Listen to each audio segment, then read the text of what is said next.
प्राचीन काल में भारत के सबसे प्रसिद्ध शिक्षण संस्थान में तक्षशिला, नालंदा और विक्रमशिला विश्वविद्यालय का नाम आता है। नालंदा को तक्षशिला के बाद विश्व का दूसरा सबसे प्राचीन विश्वविद्यालय माना जाता है।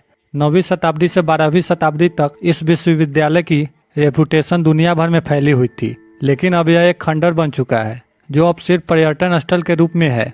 तो दोस्तों, आइए जानते हैं आज के इस वीडियो में नालंदा विश्वविद्यालय के इतिहास क्या है।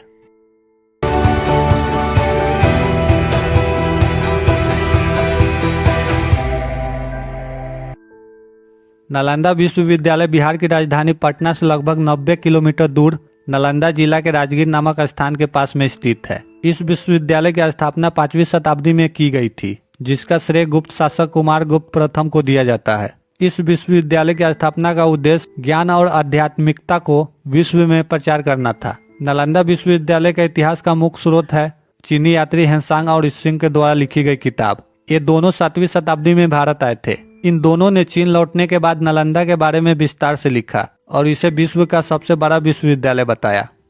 इस विश्वविद्यालय में 300 कमरे, 7 बड़े बड़े कक्ष और अध्ययन के लिए 9 मंजिला एक विशाल पुस्तकालय था।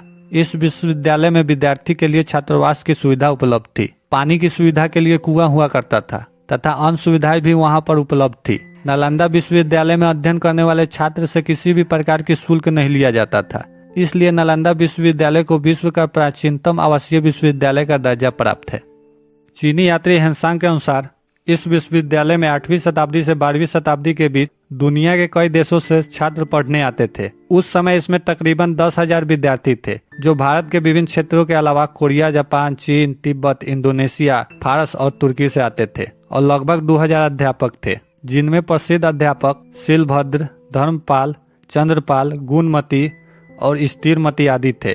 इस विश्वविद्यालय के पुस्तकालय में तकरीबन 90 लाख पांडुलिपियां और 3 लाख से भी अधिक किताबें मौजूद होती थी। नालंदा विश्वविद्यालय में बौद्ध धर्म के साथ अन्य धर्म के भी अनुयायी तथा शिक्षार्थी शिक्षा ग्रहण किया करते थे। यहाँ धर्म ही नहीं, गणित, ज्योतिष, भूगोल, चिकित्सा विज्ञान, रसायन, व्याकरण और साहित्य के साथ ही अन्य विषयों की भी शिक्षा दी जाती थी। नागार्जुन, शिलभद्र, आर्यदेव, संत रक्षित, वसुबंधु, दिगनाग, धर्मकीर्ति, कमनशील, अतीश, दीपकर, कुमारजीव तथा पद्म संभव आदि आचार्यों ने नालंदा से ही शिक्षा प्राप्त की थी। नालंदा विश्वविद्यालय के नष्ट होने की प्रक्रिया बहुत ही दुखद है।